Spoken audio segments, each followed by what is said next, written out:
Okay, it's late, so we'll see if this works or not. I just wanted to come on here and talk to you about Google Classroom.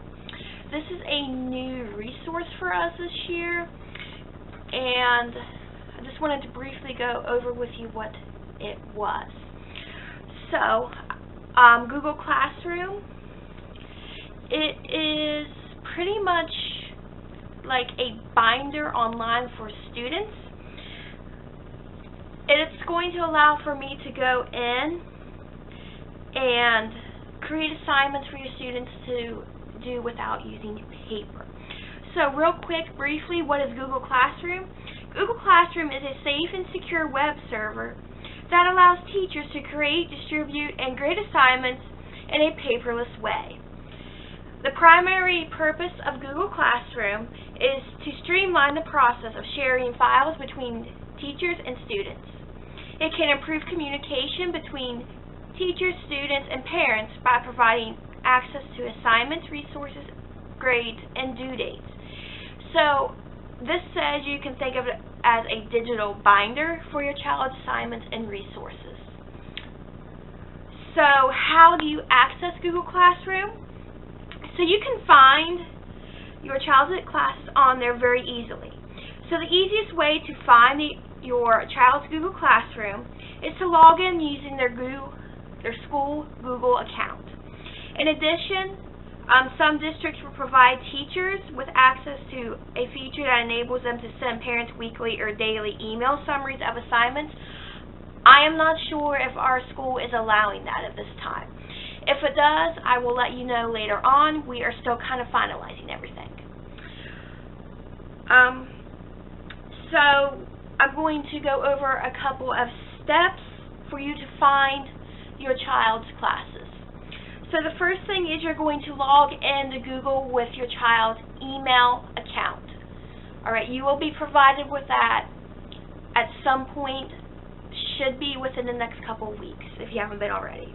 So you are then going to find the waffle or the Google app icon and select Google Classroom from the drop-down menu.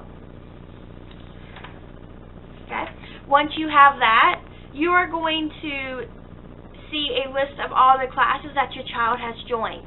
You are going to then click on any class to enter, or click the icon in the upper left-hand corner to see a list of classes, and you can switch between your child's classes. So if your child has not added a class, or the class you're looking for is not up yet, you can go to the upper left-hand corner and click to join the class. It looks like a plus sign, and then you're going to enter your class code, which your teacher will provide for you. Alright? And your teacher may also give you a link to join the class as well. More than likely, if we are face-to-face, we will get you in school. Okay? So that will allow you to join a class. So what information is on the main page and how is it organized? So on the main page is a classroom. You will find tabs at the top of the screen that will help you navigate between the stream, classwork, and people section. So we will go over more of these later on. So in addition, you will find the stream, which will all be explained in detail here in a couple of seconds. Okay? And it will also allow for you to see the due dates of assignments, so that way there will be no question as to when stuff is due. Alright, so let's talk about the tabs in Google Classroom. So what are the tabs, and what do I do with them? So there are three main tabs located at the top of the classroom, which help students and parents navigate to the different sections of the classroom. So when you first open the classroom, you will find the tab with the stream. And the stream is like the main tag, like where all your announcements are going to be.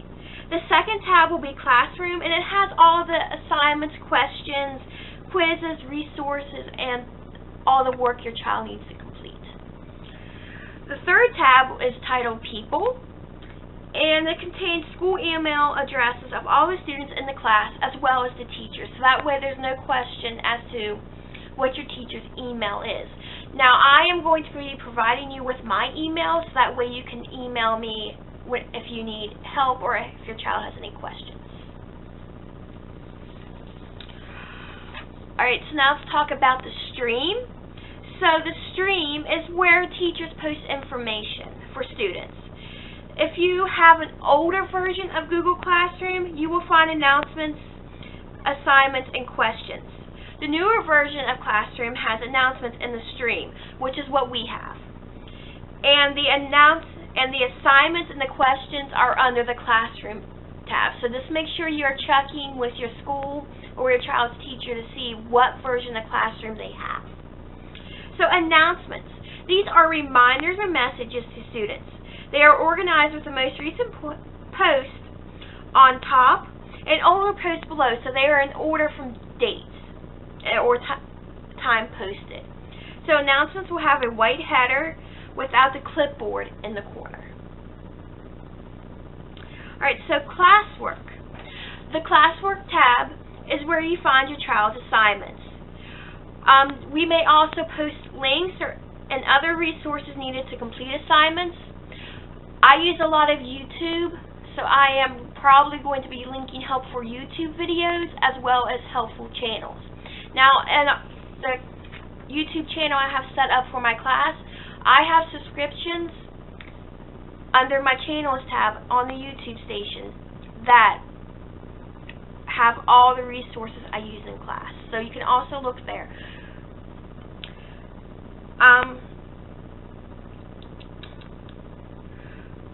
And there will be also other resources to help your child complete their assignments. Me personally, I am going to be including like my cheat sheets I use, as well as like vocab, spelling, all of that good stuff.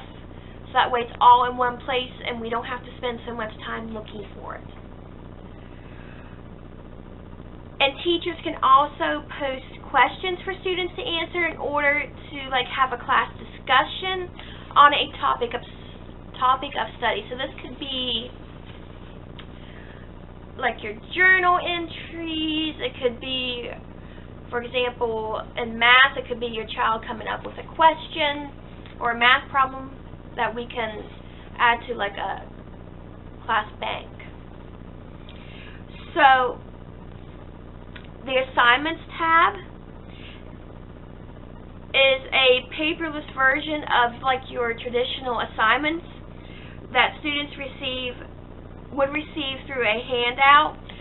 So it's going to cut down on the amount of paperwork your child has to complete.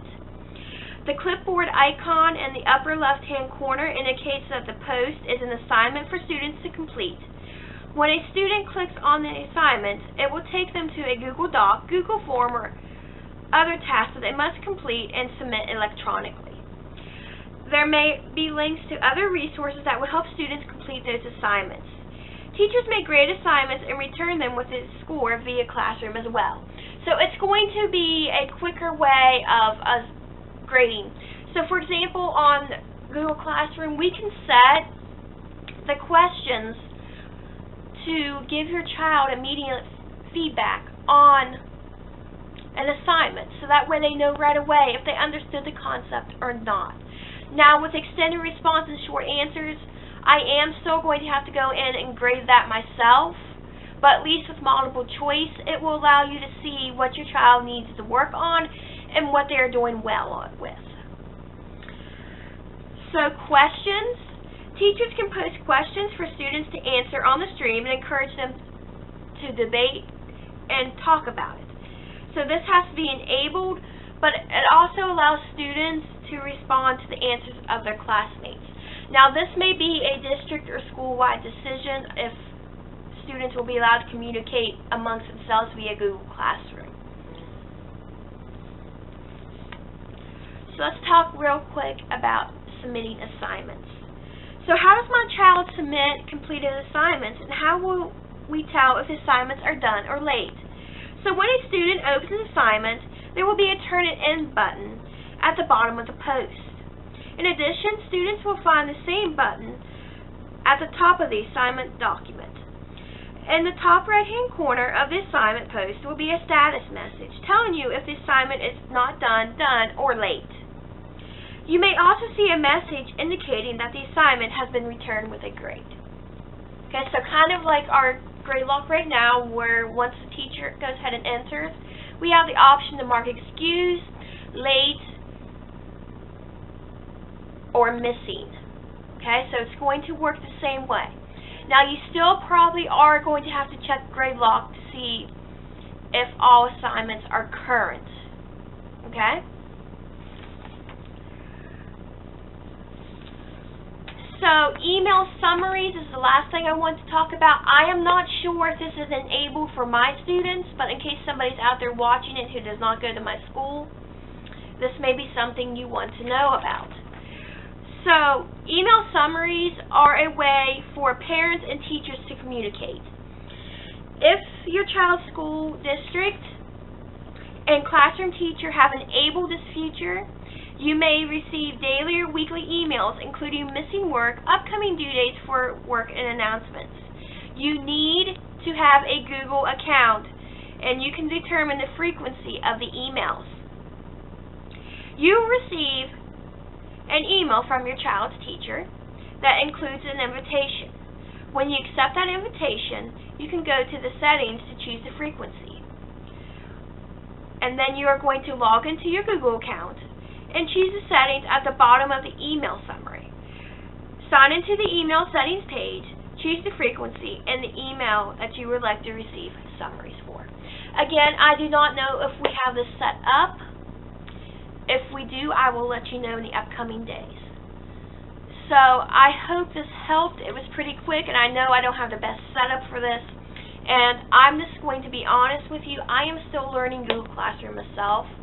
I'm not going to pretend to know it all, and I don't expect my students to know it all right away either. This will be a learning journey for all of us, and we're going to make the best of the situation. I don't know how much of my assignments will be via Google Classroom. I'm going to attempt to do one a week, and I'm not sure what kind of assignments will be on Google Classroom. I have to think about what is best for my students. So it may be playing around with it a little bit, so that way we can get something that works. But I do want them to be familiar with it in the event of another shutdown or if we are forced to go paperless. I don't know at this time what the final plan is, but once I know, you will know, and we're just going to have to work together and it'll be okay. So, I will switch over and show you these features on Google Classroom, and we'll go from there. And real quick, yes, I was reading from this guide. It's Google Classroom Guide for Parents, and it is by Pennies and Parada on Teachers Pay Teachers. If you are not in my class, and you would like a physical copy of this, just go on Teachers Pay Teachers and look up Google Classroom Guide for Parents by Pennies and Prada, and you will be able to download your own copy of it. It is a free resource. Okay?